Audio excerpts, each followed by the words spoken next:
Hey everyone, this is Ken coming at you right now. You're about to listen to an interview we conducted with Conley Owens. Conley wrote The Dorean Principle, a book about, it's a biblical response to the commercialization of Christianity. And I'm going to tell you right now, this very well be the book of the year for me. I mean, I know it's only February, we're coming into March, but this book is just so good in its biblical exposition and examining the biblical texts, getting the principles at play there and putting it into practice. This is the financial ethic that our church needs. So whether you are a pastor or a layman in the church, or you just want to have a better understanding of how we think about ministry finance, you need to pick up a copy of this book. And guess what? You can get it for free, which is what this whole thing is all about. That ministry, we should not be charging for ministry. So go to thedorianprinciple.org and you will get this book. They'll ship it to you for free. You could get the audio version, you could get the ebook version, PDF, whatever, where you want it, you can get it. And you can get it all for free. They'll send you a nice little bookmark and a little tracked summary of the book as well that you can give away or do whatever you want with. But I'm just letting you know right now, you want to listen to this interview because of the principles at play here. I really do believe this is so crucial and critical for our churches to embrace. So without any further ado, other side of the music, our interview with Conley Owens. Neither Bethel nor Hillsong meet the biblical definition of a true church. Did you know that Jesus was born again? Is his view heretical? If it isn't, then there's no such thing as heresy. It's not just a black and white issue. There's a question of moderation and how damaging and how harmful things are. Not every act of divine revelation is equal in authority. Angelic forces, angelic reinforcement. I mean, it's hard to even respond to that, isn't it? It's mind-numbing, it's blasphemous. When the apostles use the word atonement, they do not depict an angry God. It's cryptic, it's watered down, it has nothing to do with the judicial aspect of the Christian gospel. The most important of all doctrines is that the Bible is the Word of God. They have different ideas than you do. You don't have to automatically kick them out of the kingdom. Conley Owens is a pastor at Silicon Valley Reformed Baptist Church and a software engineer at Google. He's also the author of The Dorian Principle, a biblical response to the commercialization of Christianity, and he's so kind to join us today on the podcast. Welcome, Conley. Thanks for having me. Now, I like this book. We got this book at G3, Ken and I did, for free. And that will come up soon. You'll discover why we got this book for free. But I just want to say from the outset, reading through this book, I just know, Conley, that you're my kind of guy. You are a man of principle, of conviction, who's not afraid to address some of the bigger issues that exist that so often we just like to sweep under the rug. And so thank you for being brave, for writing this book, and for articulating something that so many people have thought about and have been unable to put to words, been unable to tie together in Scripture. What you've done with this book is not only a courageous thing, but it's a needed thing. So thank you. Yeah, absolutely. It's a privilege. I thank the Lord that I've had the opportunity to do this. Well, let's start with the definition that you give of the Dorian Principle, which, of course, is the name of the book. It comes from a Greek word, the word Dorian, and I can let you explain that here in a moment. But the definition that you give on page 104 of the book is, in the context of gospel proclamation, accepting support as anything other than an act of co-labor compromises the sincerity of ministry. And I'll repeat that again for our listeners because there's a lot to catch there. In the context of gospel proclamation, accepting support as anything other than an act of co-labor compromises the sincerity of ministry. And really the first two-thirds of the book are focused on this idea of co-labor or partnering over and against reciprocity or making payments to somebody for Christian ministry. So you want to just walk us through that big idea, how you arrived here, what that word Dorian means, and why you wrote the book. Right. Yeah, I'm not sure how useful it would be to discuss how I got here, because I feel like I went a real circuitous route, really roundabout. I spent a lot of time studying Paul without before I realized how straightforward Jesus' teaching was on this. And in the book, I've totally reversed it. I start off with Jesus' teaching and then move to Paul later. But the word Dorian is the Greek adverb that means freely. Jesus said in Matthew 10:8, freely you received, freely give. So very straightforward statement that the gospel is to be offered freely. We've received the gospel freely. We ought to give it freely. But in the next two verses, Matthew 10:9 through 10, he says the worker is worthy of his food. And in Luke, he says the worker is worthy of his wages. So he says on one hand, you're not supposed to receive payment. And on the other hand, you are supposed to receive payment. So how do you hold those two things together without them being contradictory? And I believe the distinction Jesus is making and Paul is making, and later on John the Apostle makes, is a distinction between, as you said, co-labor and reciprocity, where the gospel is being given in exchange for something versus people giving to you to promote the gospel, either by honoring you for what you have done or to make sure that the proclamation continues. Yeah, so we're talking about these concepts, co-labor, reciprocity. You pit those things against each other in the book and really give out a really pretty extensive argumentation for those two concepts and displaying from Scripture where those two concepts come from. How would you respond to somebody, though, who says, okay, we're talking about this. The end result is actually going to be pretty similar. I mean, the minister is still going to end up with the money. Isn't this just the issue of semantics? How would you respond to someone saying that? Because you're not against people getting money. Yeah, absolutely not. No. Yeah, I'm a Reformed Baptist, and the 16:9 confession that Reformed Baptists hold to even says that ministers ought to be supported full time.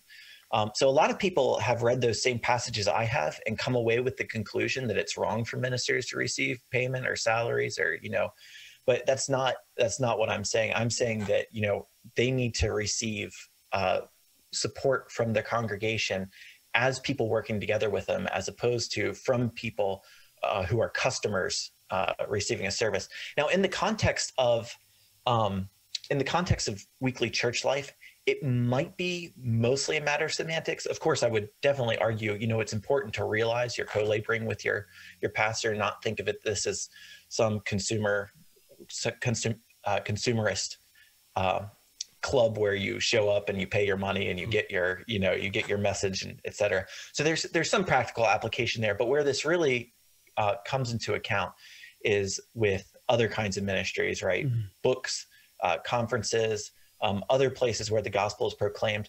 The dynamic in how the money is raised is very different, especially if any of this is going to unbelievers, right? If unbelievers are paying to hear something, now that might not be usually what's going on, but that can really undermine the sincerity of ministry, as I say in the definition. And so if you want to make sure that the sincerity of ministry is upheld, it must go about in this route. And there's a lot of other advantages to this too. If it is people co-laboring together, there's a greater sense of obligation in terms of, accountability, in terms of prayer. When I purchase a book from some minister, I don't think, maybe I should be praying for this guy, or, maybe I should be holding him accountable for what he's saying. But when I donate to someone, out of wanting to support the ministry, as soon as they start acting out of line, I'll rethink my donations. I'll be praying for them. I'll feel obligated to do these things. And not only that, but it'll be a more joyful experience as I, am investing in the kingdom, as opposed to, just purchasing a service. So there's a lot of benefits that come from doing this correctly, even beyond just upholding the sincerity of ministry. Now, I do have to say that, so when I first read this book, about a week later, I made a comment to my wife. I was like, I'm telling you, this book has ruined me. This book has just messed me up, because all I could think about every time, like, I would get an email from some ministry, or I would get, I would see this ad, or I would look at this other book, and all I could think about was, this is violating the Dorian Principle. It's just absolutely wrecked me, but in a really good way, to where it's like, okay, I think this is actually reshaping a little bit of how I'm thinking about ministry finance, reshaping a little bit about what is a biblical ethic when it comes to these things. Is like what Jeremy said earlier, there's things that we think about that have always kind of bothered us about different aspects of ministry finance and how those things come together. But then actually thinking through it intentionally, it really begins to open up a whole new world of thinking about how we do conferences, how we do books, and how we do all these things in a way that seminaries. Yeah, that's another one. Yeah, thanks a lot for that. and we do want to get into some of those issues outside of the local church, but I do think it is helpful to start with the local church. Like you were just mentioning, I think a lot of churches, especially in our kinds of circles, probably subconsciously recognize the Dorian principle in how they provide for their pastor.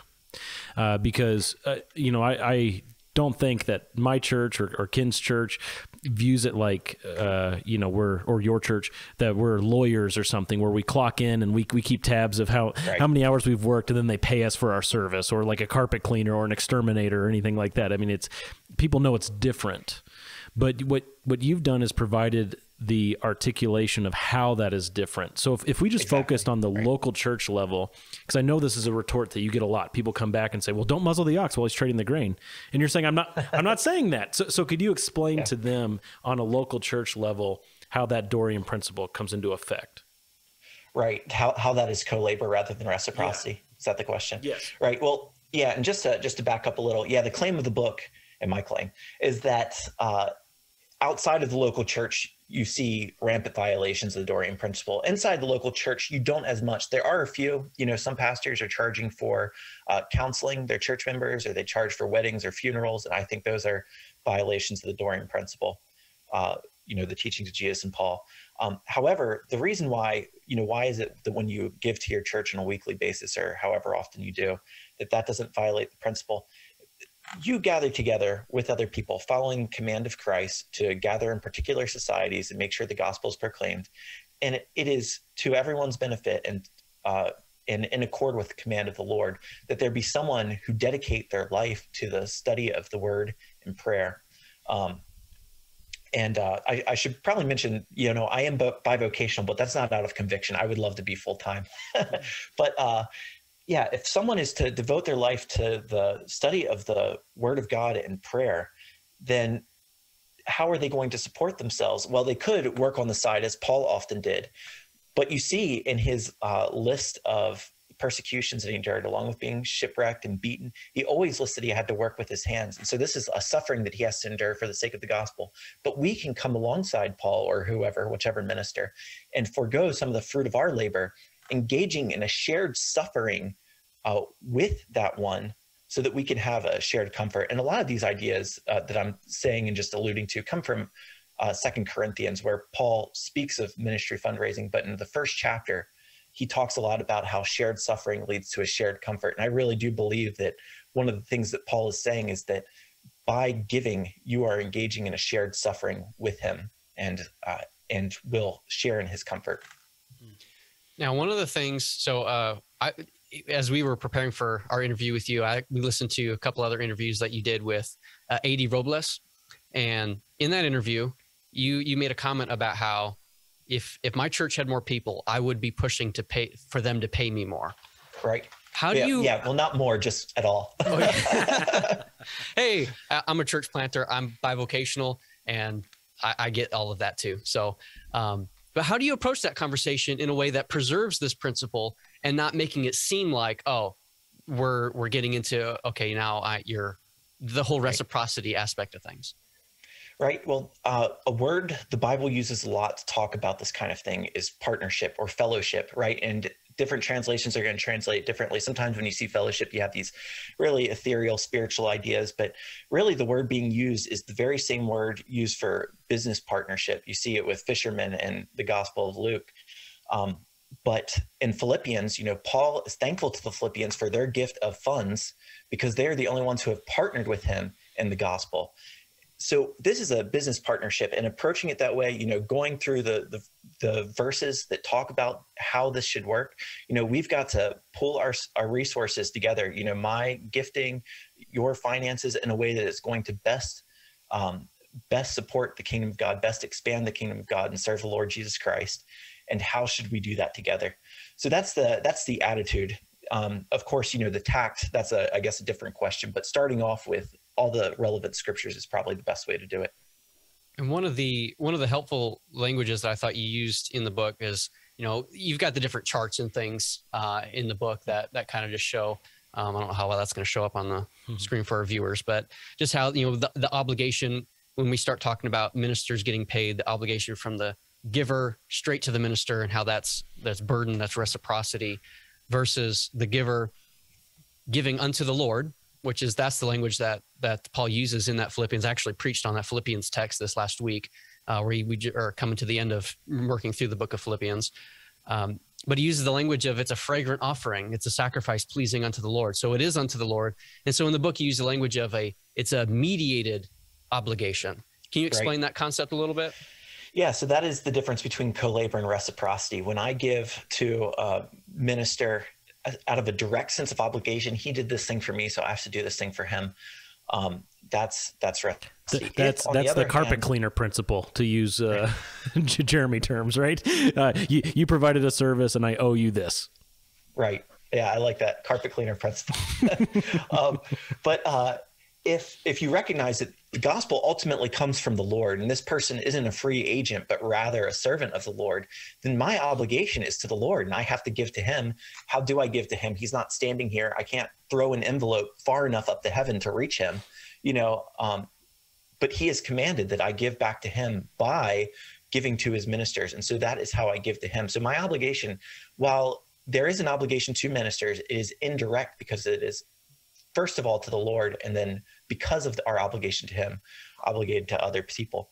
And Paul talks about this in 1 Corinthians 9. He uses a lot of analogies, and I go through all the analogies, but the most important one he uses is to the Old Testament priesthood, where the Old Testament priests received.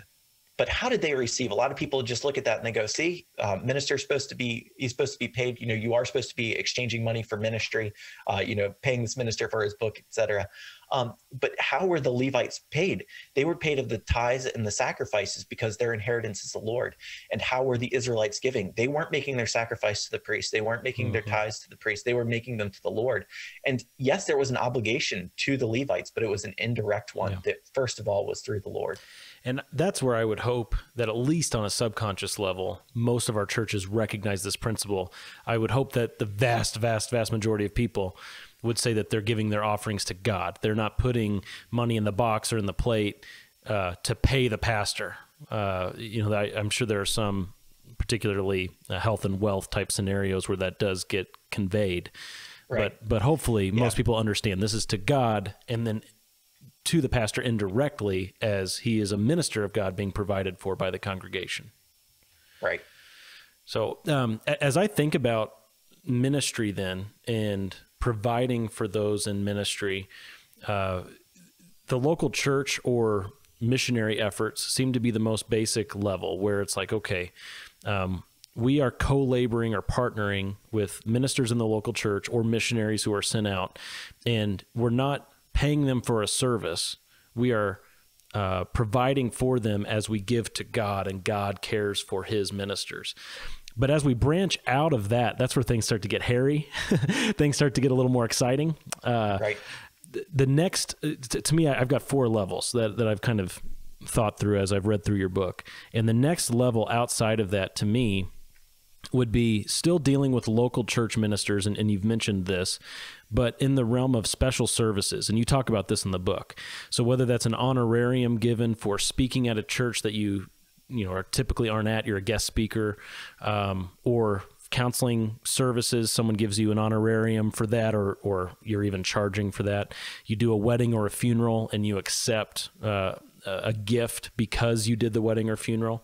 So could you walk us through how this principle applies to those types of scenarios? Sure. And just to set the context, I don't claim to have worked out all these applications perfectly. I really, and part of the reason why I held back from saying too much on applications in the book, and that's one of the disappointments a lot of people have, is that there's not, like, they've got all these questions that I don't necessarily give answers to, is because, like, I really want to sell people on the principle, and I don't want to say some wrong application that keeps people from, adopting the principle. Yeah, it's almost like the principle could be considered a moral primary issue, but the applications are more conscience driven. Yeah, the analogy I often use is to the regulative principle. Yeah. We can all agree on the regulative principle, even if we disagree on how it should be applied. But it's more important that we agree on the regulative principle, so we at least are trying to approximate the same thing. Yeah.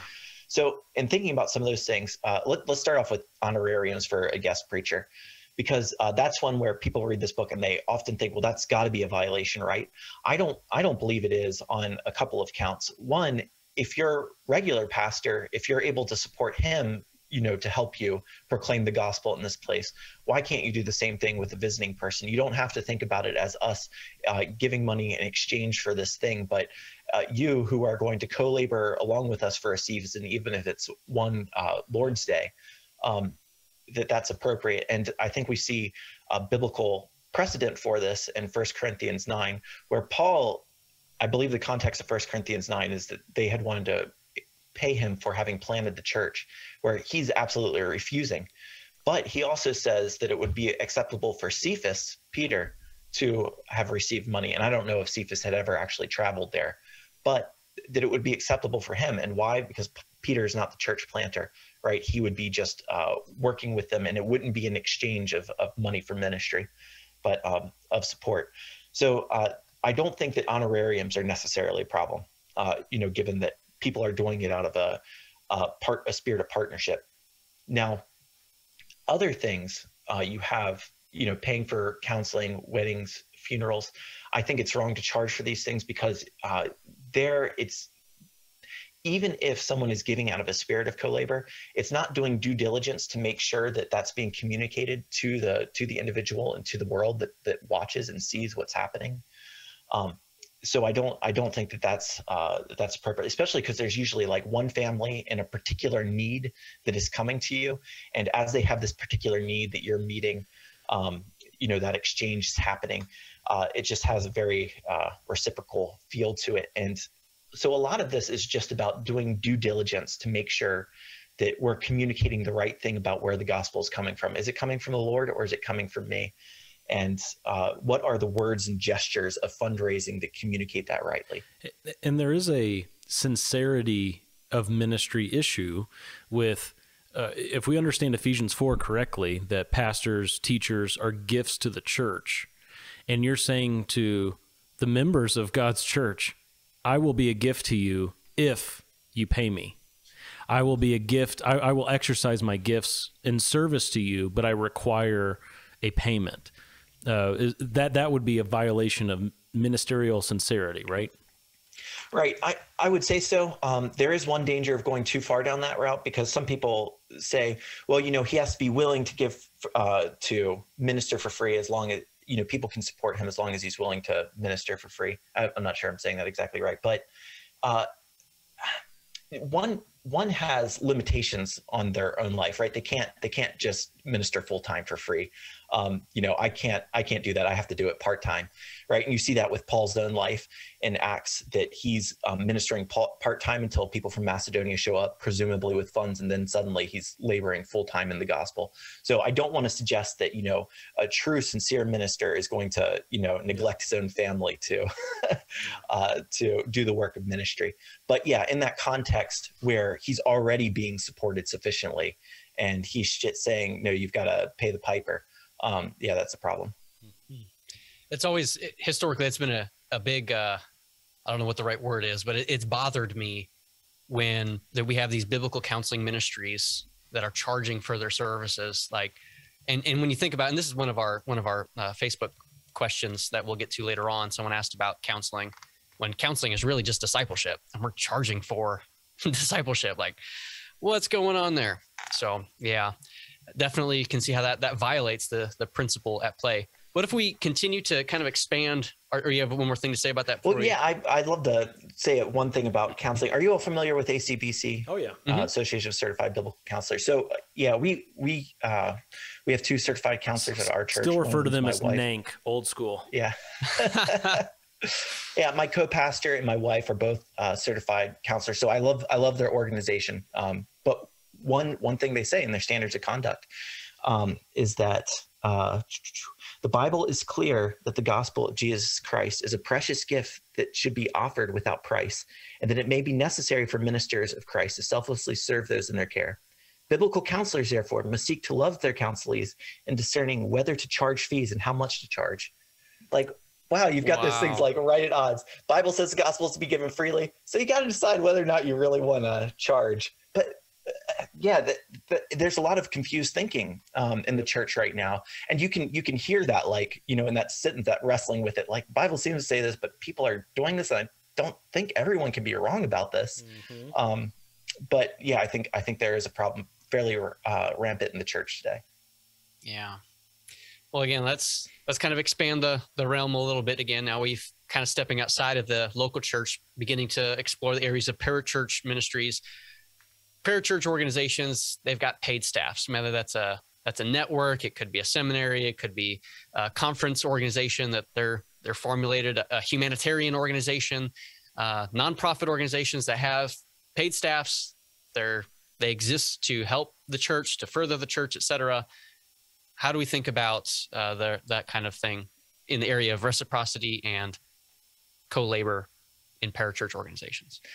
Yeah, so the fact that you have there's a lot of things that the local church has that parachurch ministries don't. You know, they have the office of deacon, where, you know, maybe you have accountants or whatever, business administrators in a parachurch ministry, but usually they're not qualified according to 1 Timothy 3, or haven't gone through that process anyway. So there's a lot of things to consider. The main one, however, is just because you don't have that weekly giving of the congregation, oftentimes parachurch ministries get very creative about how they're going to make the money that they need to do the work that they're doing. And so usually they default to some kind of reciprocal service that they provide. So sometimes they raise money through co-labor, you know, just asking for donations, or, you know, if it's an individual, sometimes they'll set up Patreon accounts, things like that. I think those kinds of things are fine. Of course, there's always details that you want to work through and think through with that, but in general, that's fine. The problem is, because they don't have the weekly giving of the church, they usually have to resort to the sale of something, right? Seminaries sell tuition, and I think that's sell tickets. The seminary part is where I think a lot of us feel this, where it's like, okay, you want an MDiv? 6 figures, you know, sometimes. I mean, or pushing 6 figures. And that has just always, I think for a lot of us, felt wrong. I mean, how do we justify that? Yeah, in a lot of ways, that's one of the easiest ones to fix too, because I guess there are a lot of individuals paying seminaries, but ideally it'd be the church supporting the individual, and that happens a lot of times. You know, the church pays the tuition for the individual, but if the church is going to pay tuition, why not just reverse it so that the church is paying, you know, on a regular basis? You know, they're giving on a regular basis, so that it's not tied to, you know, them receiving for scholarship for a particular individual.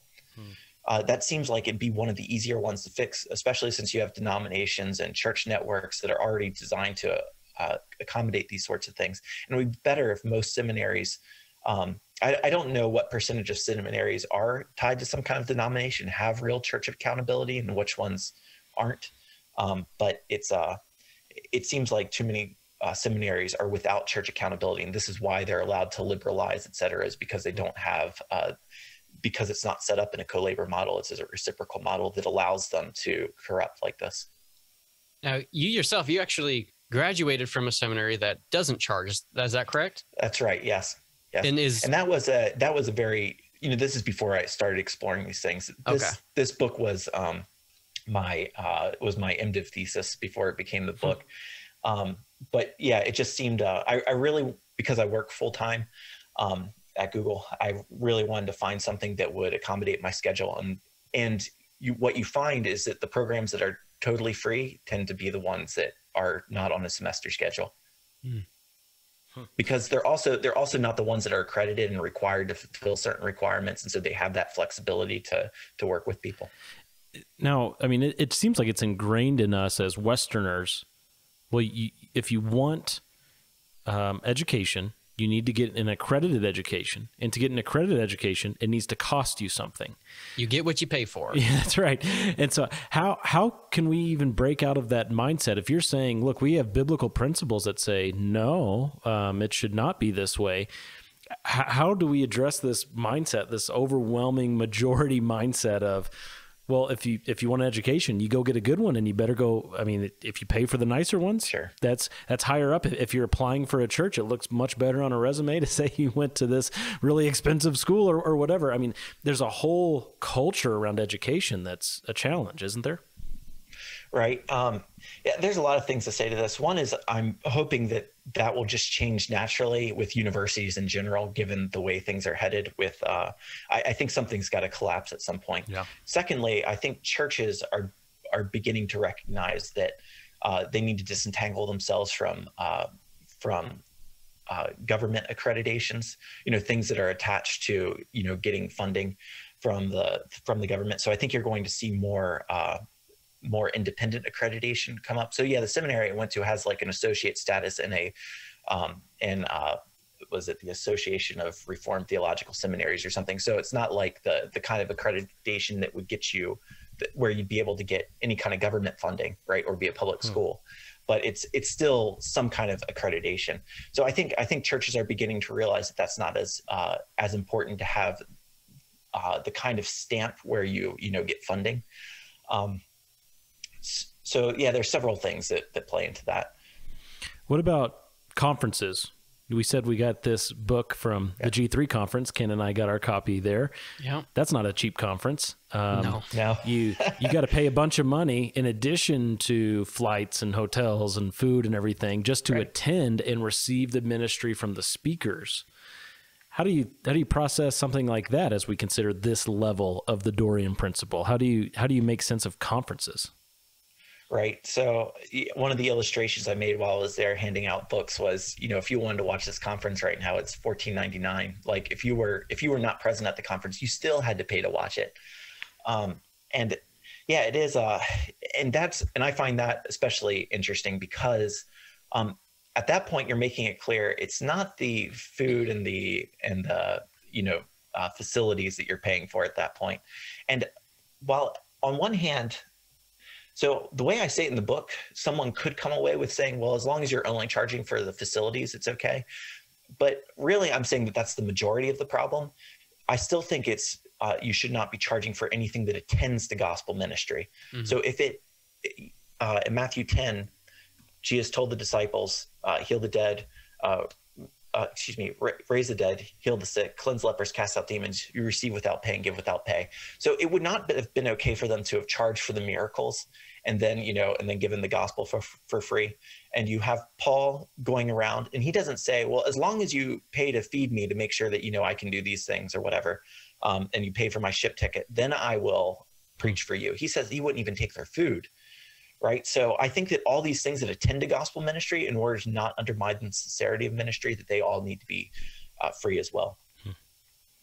So yeah, conferences, once again, there are a lot of Christians interested in making these conferences happen. There's no reason that this couldn't happen through a GoFundMe or something like that. And that gives the opportunity for people to really invest and pray and think generously and be giving to God. There's opportunities to really be blessed by giving to God that are lost here. And I'll add, I know that my G3 ticket paid for no food. There was there was no food that came with my conference tickets. And the food there was pretty expensive. Yes, it was.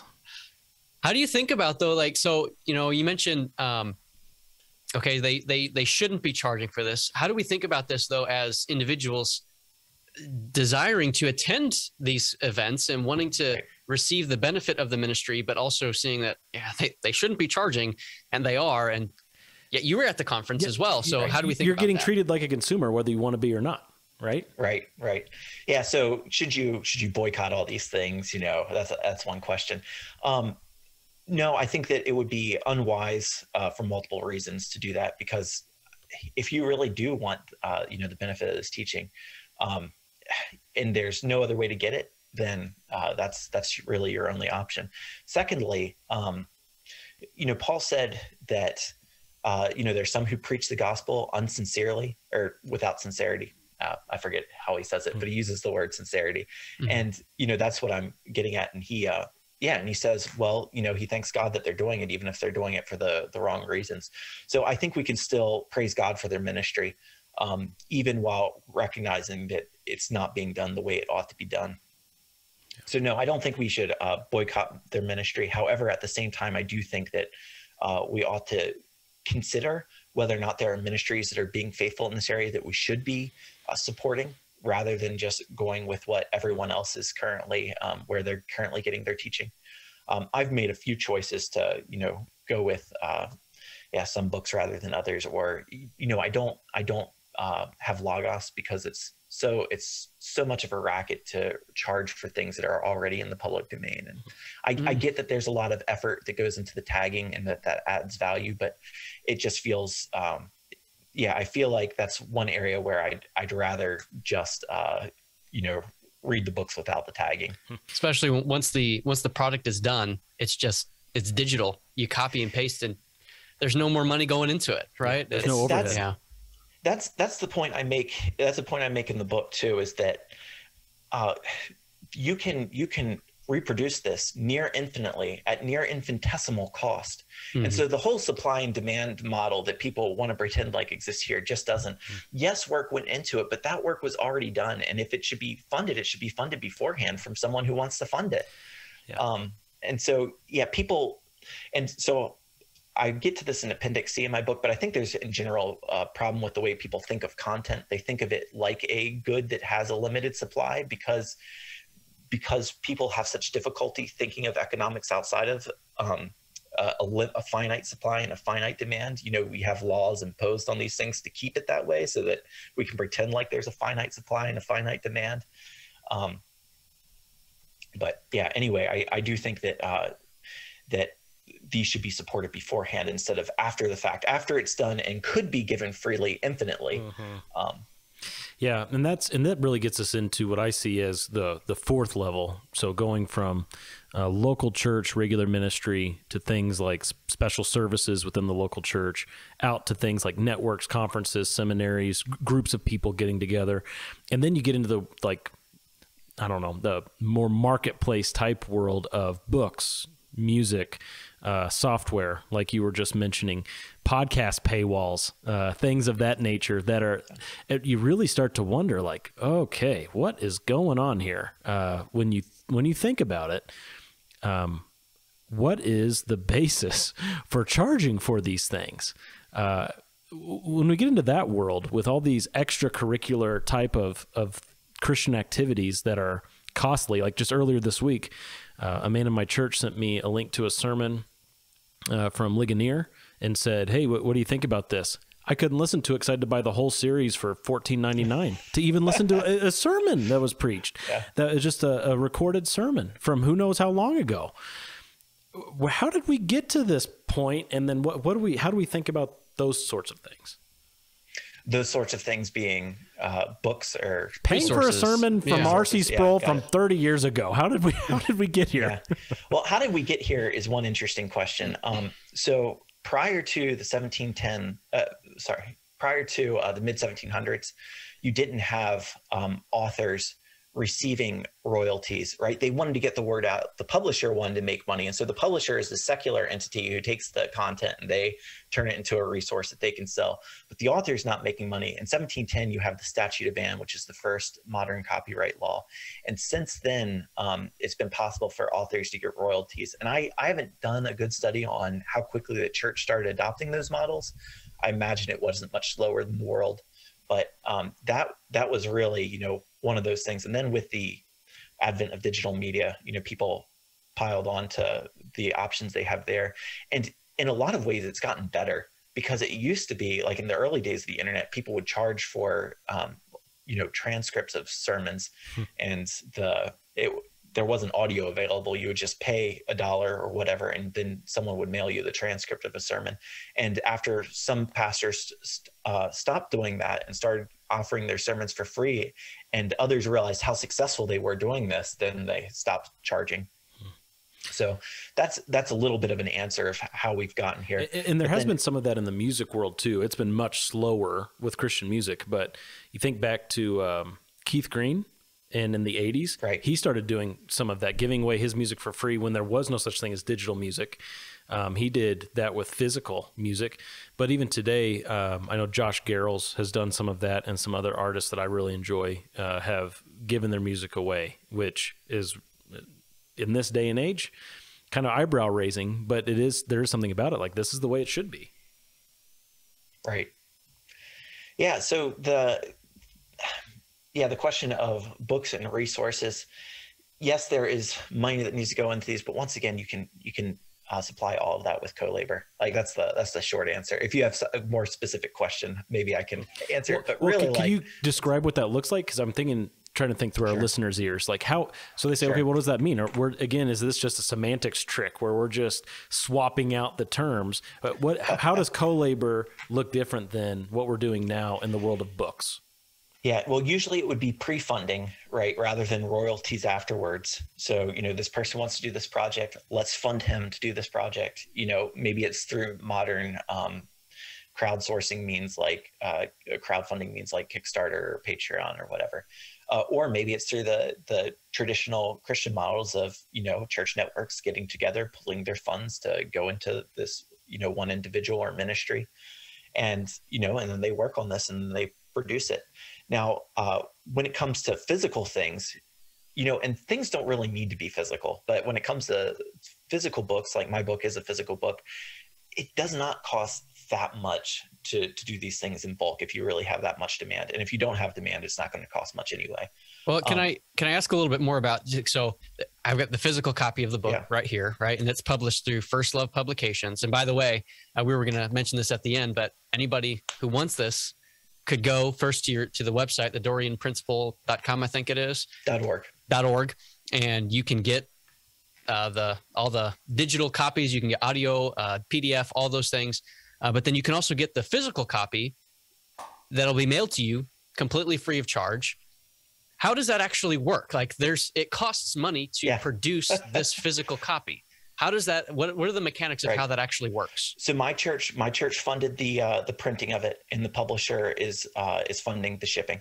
And they were actually willing to fund the printing of it too, but I had particular requirements that they couldn't meet as far as the size of the book and things like that, given the printer they usually use. So my church funded the printing, and they're funding the shipping. And they're the publisher is a network of churches basically that just pulls their money together to fund this ministry because they understand the importance of Christian literature. So yeah, it's just like any other, Christian mission works. Well, all of us right now have books behind us. Consider commentaries, or right above Ken's head is the Kittle Greek set. You're talking even stuff like that being freely given. Yeah, well, I don't think that ministries have an obligation to make print copies available. If they want to go the traditional route, by traditional, I mean like, back before the 1700s, that route of just making this digital copy available, and then, the publisher coming along as a secular entity and making money off of, putting it in a hardbound format and selling it, then there's no sincerity of ministry that's undermined. However, if they're going to get into that business of printing, they ought to be doing it freely so that they're not undermining their own sincerity. Now, on that issue of sincerity, you do make a point in the book where we normally think of greedy teachers and false teachers as being separate, but sometimes there being an overlap. Sometimes false teachers are greedy, and sometimes greedy teachers are also false teachers, but that's not necessary, is how we typically think of it. In the book, you make the case that all greedy teachers are false teachers and vice versa. So could you, on this particular issue, could you walk through that and how maybe that would show itself through things like charging for resources? Sure. So yeah, in practice, we're all sinners. We're all going to make mistakes. So, there are true teachers who do charge for ministry. There are false teachers who are ascetics. But the Bible, as it speaks, is not so much concerned to talk about the superficialities. It pierces to the heart. And so it speaks of the fact that you can only serve one master. You either serve the Lord or you serve money. And it says this over and over and over. And, just one example, Paul says in 1 Timothy 6, if anyone teaches a different doctrine and does not agree with the sound words of our Lord Jesus Christ and the teaching that accords with godliness, and then he lists all the qualities of this person who's puffed up with conceit, etc. And then he says, he considers, he says the love of money is the root of all kind of evils, but he says, I'm missing it. Imagining that godliness is a means of gain, right? So you have all kinds of statements in the epistles. You have Jesus' own words about serving God or money. You have his assessment of the Pharisees, who have the best teaching, but also are considered false teachers largely on account of what they do, their corruption with money, how they'll gobble up widows, etc.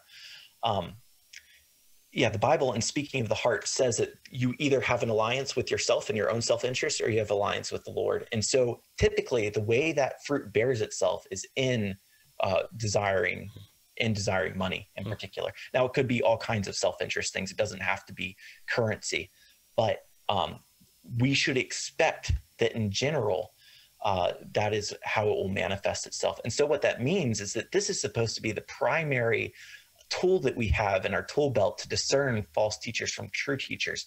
Now, right now, that tool is pretty rusty and unable to be used that well because all the true teachers, or, the more famous ones anyway, are, engaged in this reciprocity. And that's not making them false teachers by default. Right. Yeah. So I still appreciate all their ministries. Some of these people that I'm saying are doing this wrong, I'm big fans of, but at the same time, we are supposed to be able to distinguish false teachers from true teachers on this grounds. And Paul says in 2 Corinthians 11 that he has never charged them for his preaching, and he will continue to never charge them to distinguish himself from those false teachers who do. Now, a lot of people take that and they say, oh, well, that's just because they're charging and Paul is picking this thing kind of arbitrarily to distinguish himself. No, that he is choosing something that really shows he is a true teacher. This is supposed to really show that he's not, wearing a red hat because they wear blue hats. This is really supposed to be the means by which we are distinguishing ourselves from others. And right now, the church at large is failing more than it ought. And I think if we kind of took a look around at the different ministries and teachers that are out there, that it can become pretty evident pretty quickly which ones are obviously very clearly they're in this for the money, which ones are they're there for the ministry and they're charging for things, but perhaps it's kind of pretty evident that they're doing it this is just how we do things in America these days. But then there's the others that it's a little bit fuzzier. They're guys that maybe we would say are generally orthodox, and yet there's just these questions. Like there's a $5,000 speaking fee. Well, that's right. That's what I was about to mention. There's some press that came out pretty recently about some pretty well-known teachers that charge $10,000 to be booked for speaking. Those should be red flags for us. Right. So, well, to be fair, if I'm thinking of the same things that you're thinking of that were shared around social media, I saw like a lot David of people, Platt, 10,000, 15,000, right? Right. Yeah. There's no need to conceal it. Well, I saw a lot of people retract their statements and say this was just from some third-party website that's approximating what each of these different speakers might charge.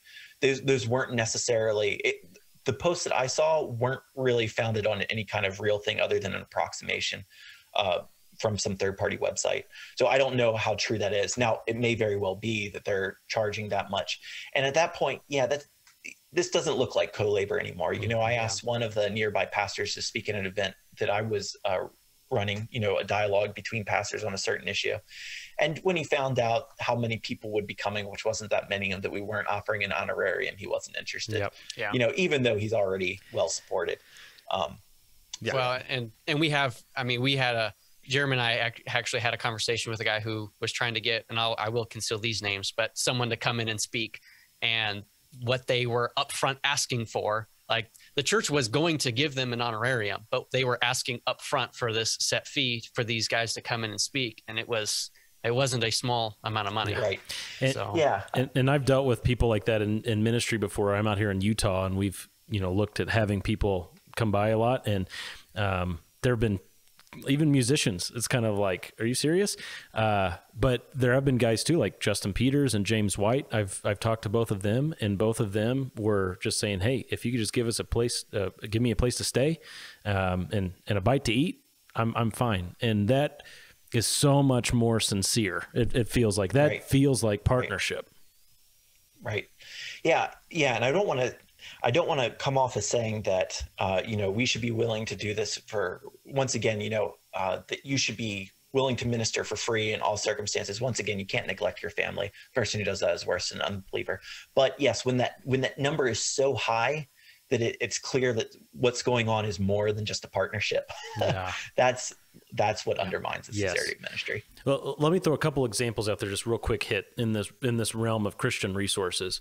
As we think about Bibles, and not just the fact that you have to pay for a Bible in the vast majority of instances, but you've got Christian publishers out there with their own translations of the Bible, and you've talked about this in the book, but they all have like their own copyright over their translation of the Bible and limitations on how much you can even quote from their particular translation and how much they charge. I mean, what do you think about that? Because this is different than just your own thoughts in a book. This is the Word of God. Right. Is this like a new level of insincerity? Yeah, it's certainly one I'm not a fan of. So yeah, and it would surprise a lot of people, but it goes all the way down to the manuscripts themselves, because the manuscripts themselves are digitized and people claim copyright over the digitization of them, over the photograph of them. And there's court precedent to show they can't really do that, but they do it. And then the societies that try to collect these manuscripts honor that because they don't want to, make these groups angry. So yeah, the people of God don't necessarily have access to all these manuscripts. You're talking about like Greek manuscripts. Right. Yes. Yeah. Greek so manuscripts, Hebrew. I'm in seminary right now, and I'm in Greek class. I'm about to finish up just started my last semester of Greek, and we spent a little bit of time talking about the bizarre world of these manuscripts where they're like hidden away under lock and key, and it's really difficult to get access to those. Right. Yeah. And there are photographs of many of them that exist that are also difficult to get access to. Like, I understand if you don't want anyone damaging this manuscript and there are no photographs of it because we live in a world without photographs, but we live in a world where there are cameras. Why can't we just give people access to this? And there are, if the data were like readily available, there are all kinds of, as someone who has experience in data, did a master's degree in data mining. I would love to, do all kinds of analyses with these things, but you really can't. That's just for those who, have the resources to get all the information they need.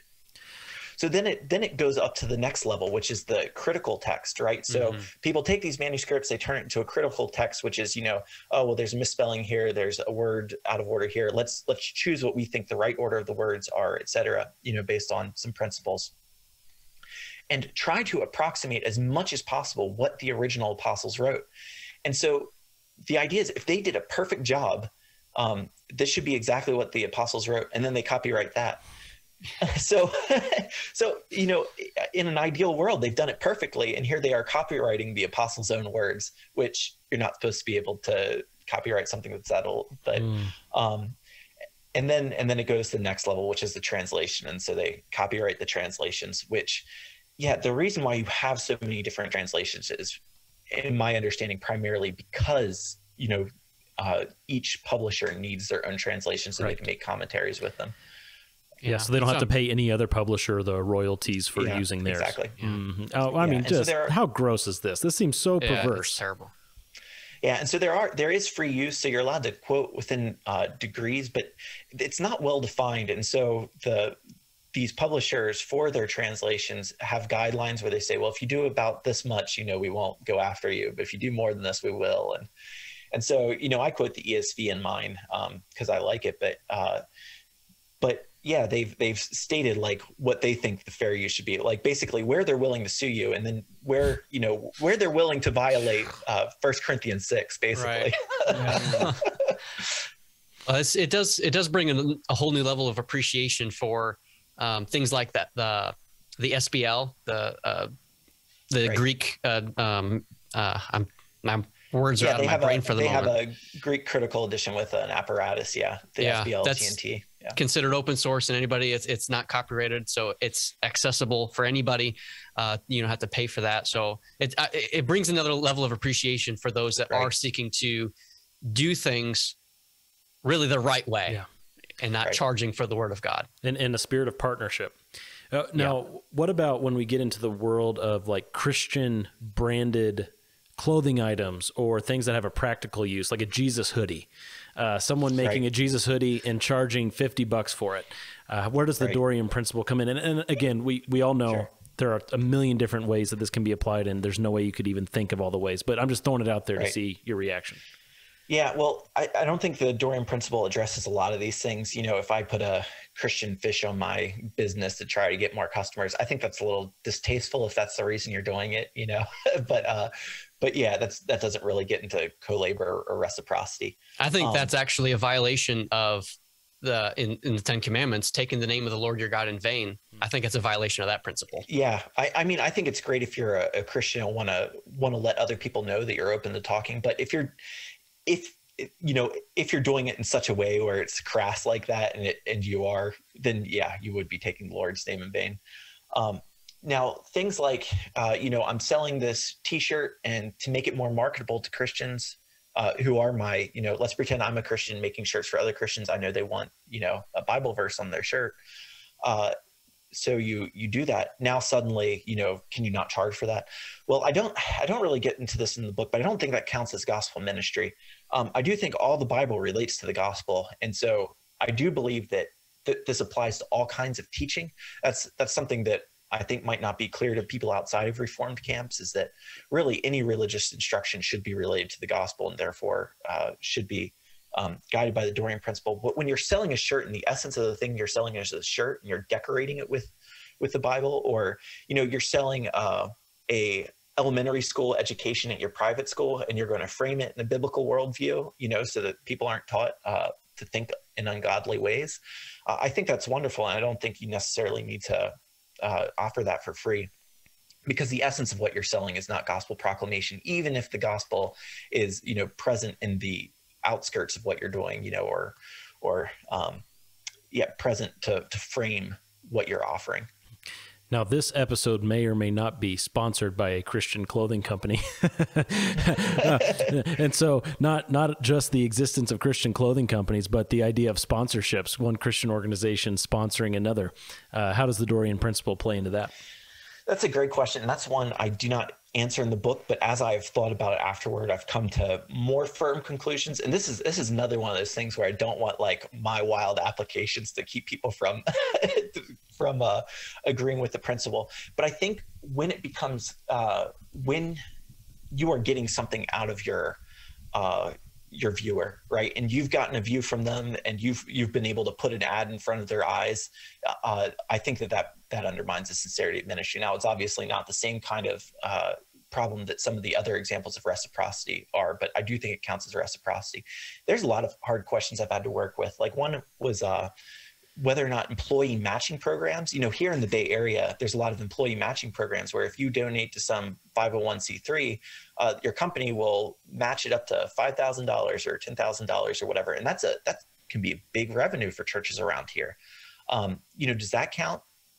And I think that can count as co-labor, even if the one co-laboring is not doing so out of a right heart. I have my kids engage with me in family worship, even though, not all of them are converted. And as a Baptist, spoken like a great Baptist. That's right. Yeah, I know. I don't, I don't give them a free pass for, as being a covenant child or anything like that. But I still, think that they ought to be worshiping the Lord with me. So I think that kind of same idea applies with employee matching. There's a lot of harder issues that, that's kind of where I stand on those. Yeah. So we mentioned the sponsorship thing. Then there's the issue of YouTube monetization. We actually just crossed all the thresholds that if we wanted to monetize our channel, we could do it now. Right. How do you think about that? Where that's not two Christian organizations like was mentioned before. That's the secular YouTube coming together. Right. So the reasoning I just gave is one that applies to ads like that. Now, now actually like going back and re-answering the sponsorship question, thinking about two Christians, like if you want to, give a plug for some organization that you like, but if you're getting kickbacks, et cetera, like that's kind of what makes it distasteful, is that you're basically showing, I'm doing this ministry, I'm giving you this thing so that I can get these views from you and then get money by that, even if it's a little indirect. Well, we do want to get to our Facebook questions. One last question before we get into the feedback we got on social media. Is there a way for you to give a hard principle, just in a nutshell, for those listening? When does the line get crossed into objectively sinful activity when it comes to finances and ministry? Would you just go back to the definition that we read at the beginning about the accepting support as anything other than an act of co-labor? Does that cross into objectively sinful activity, or is this still so ambiguous that we can't really say anything yet? Well, there are certainly areas where it is fuzzy. There are areas where it's clear. Someone who the Didache says that if anyone comes to you and wants money in exchange for their teaching, you to consider them a false teacher.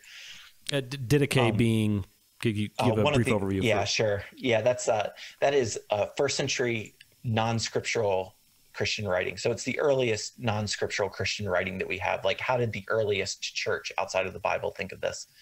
I think that this ought to be something where our thinking should be clear. And at this point in time, there are edge cases where I'm going to be fuzzier about, but there are things where I'm going to feel very strongly about. I really think that books are, Christian books, if we're not talking about novels and fiction and things like that, I think that that's a very clear violation of the principle. Yeah. One more, I keep coming back to thinking about sponsorships. One more example where I could imagine a sponsorship being okay. If if I'm supported by a church, for example, right? And I mentioned that, this church is funding this ministry, or this,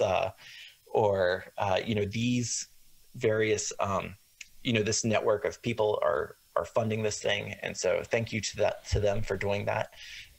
That's not necessarily reciprocal, because you're not getting a kickback for that kind of thing. Right. Yeah, good. All right. Well, you want to jump into these Facebook questions, Ken? We can maybe start with Obadiah's comment, which was a question that I had, I think when we were talking about this earlier this week. It's very similar to some thoughts I had, but we can just pick out some stuff. A lot of good questions. We asked for hard questions because Conley's going to answer it, not us. So you want to get us started, Ken? Sure. So, we asked any questions that people have about Christians getting paid for their ministry in any form. One of the questions from Obadiah: how do you determine the correct pay for a pastor, and how do you determine his worthiness according to his labor? Yeah, that's a great question. Certainly it should be about faithfulness and not precisely about numbers, even if numbers are a reason to be introspective and consider faithfulness. There's a lot of hard questions there that I can't answer, because this is a little outside the Dorian Principle. First of all, how should you go about paying a pastor?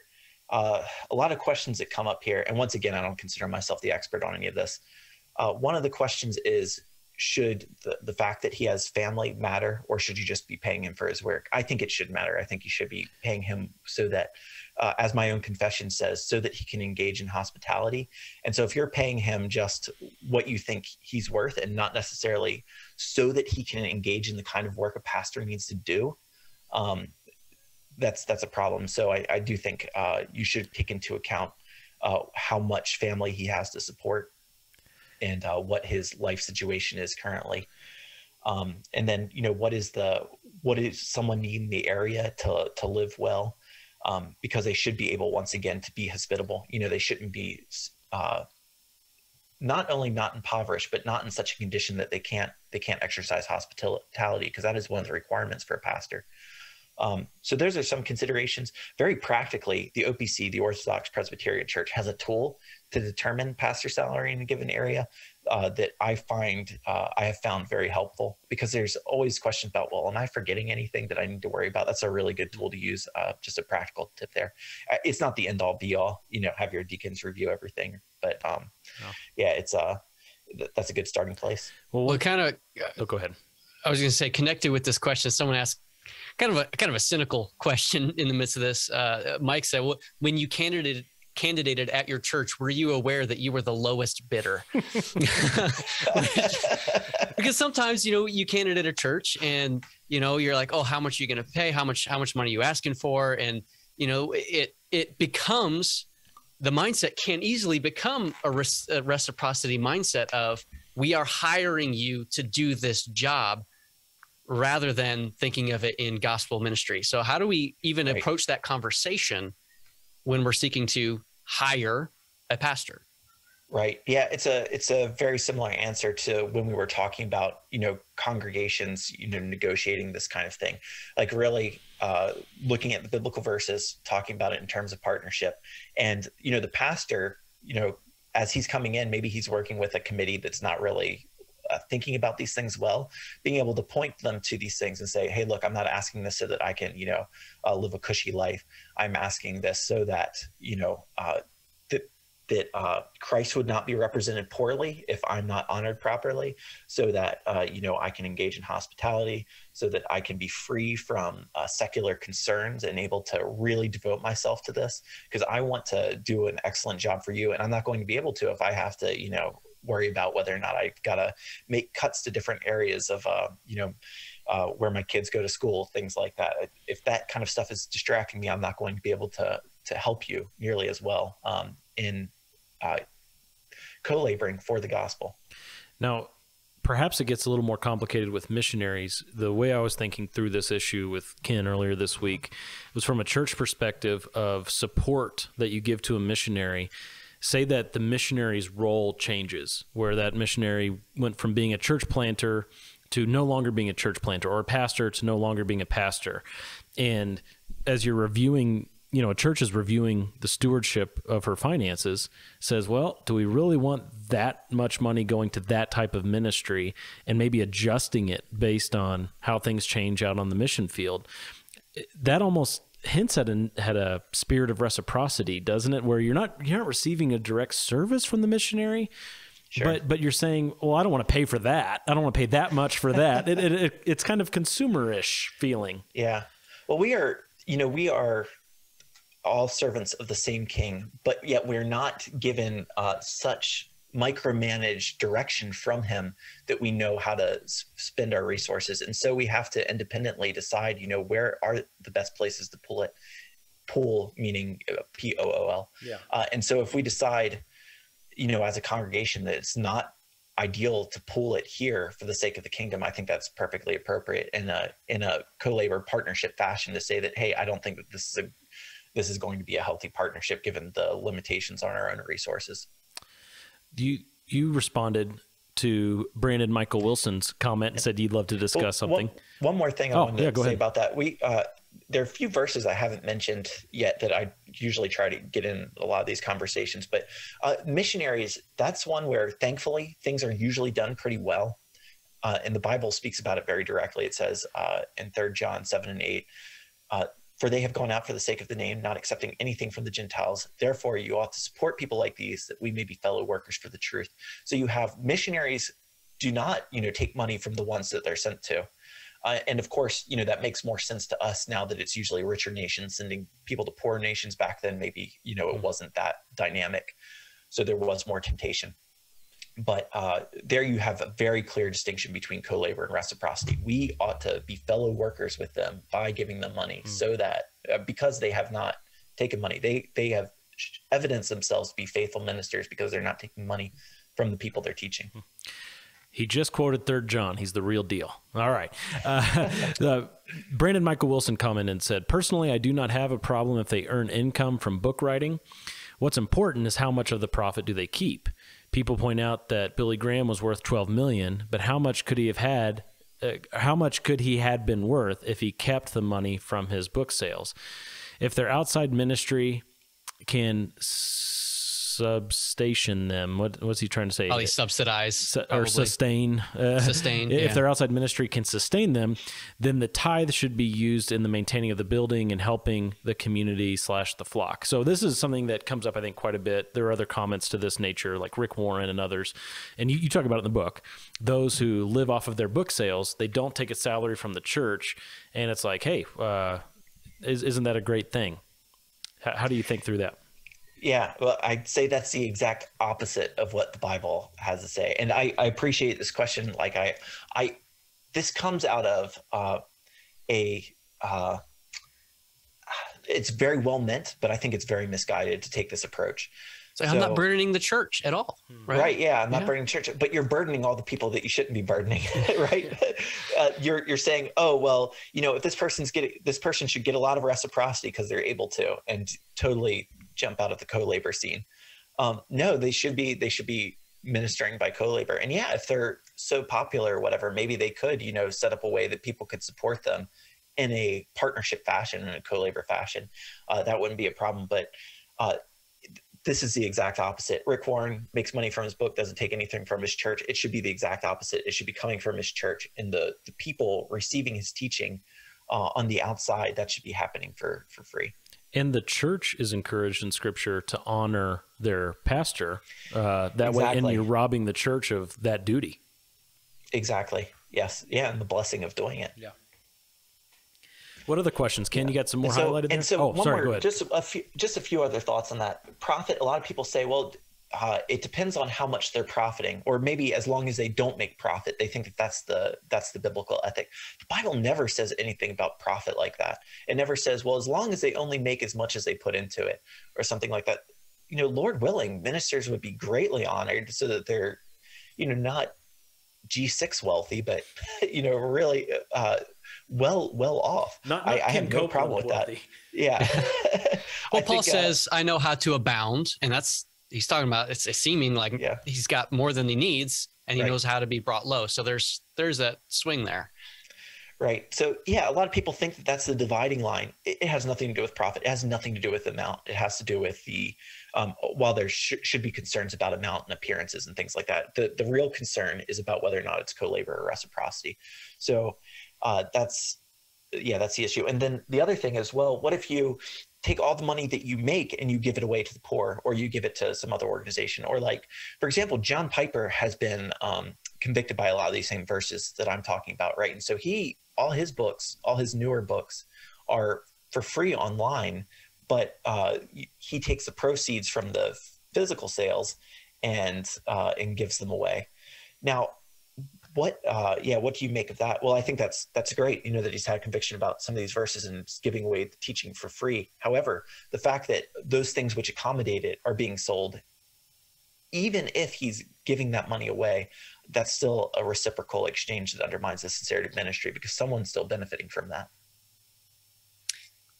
Yeah. So we talked about, someone asked a question about counseling, which is actually just Christian discipleship. Should pastors get paid for counseling services? I think from our conversation, we could say that's reciprocity. If you're getting paid for counseling, stop it. We should. Yeah. Churches should recognize this as as what a minister ought to do. And for those who are not in ministry, the church should think of ways that they can support them, even financially. Yeah, and it's not, there's lots of churches that do operate in that exact way, where they do have counselors on staff, but they are paid just like the pastor's paid through the donations that come in, through people giving unto the Lord through their tithes and offerings to the church, that is the better way to approach that. Someone asked about copyrights in music. And again, we talked about this as well. And the scheme a church has to pay to sing certain worship songs. What's a better way that we can approach and CCLI is a thing, right? Yeah. It's out there. How do we approach that better? And it stinks. Yeah. I call it a worship tax, that you have to pay some fee in order to worship the way that you can't like to worship. You can't worship God with my song unless you give me money. Yeah. It's seriously problematic. So some things to think through. One thing I mentioned in the book is that there actually is in U.S. copyright law provision for churches to display works of art that are under copyright without securing special rights and perform them. Now, to what degree that is allowed outside of the place of worship, like, for example, once you're streaming, I don't know. I have no idea if any of this has been tested in court. But there are provisions in copyright law that people generally aren't taking advantage of. They just listen to what people say, and they pay the CCLI, when I don't think the CCLI is necessarily giving them anything.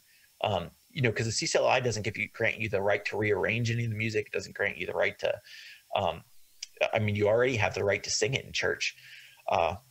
So there's a lot of things to think through there that there may be a bit of extortion going on with that one. On top of that, the musicians should be offering these things freely. And one of the problems with the modern day church is that so much the music is made by musicians and not by theologians. Mm-hmm. And ideally it would be theologian musicians who are making the music, who have a mind towards these things, already have a means of support from their church, and are doing it for the good of the church without, just trying to make a buck out of it.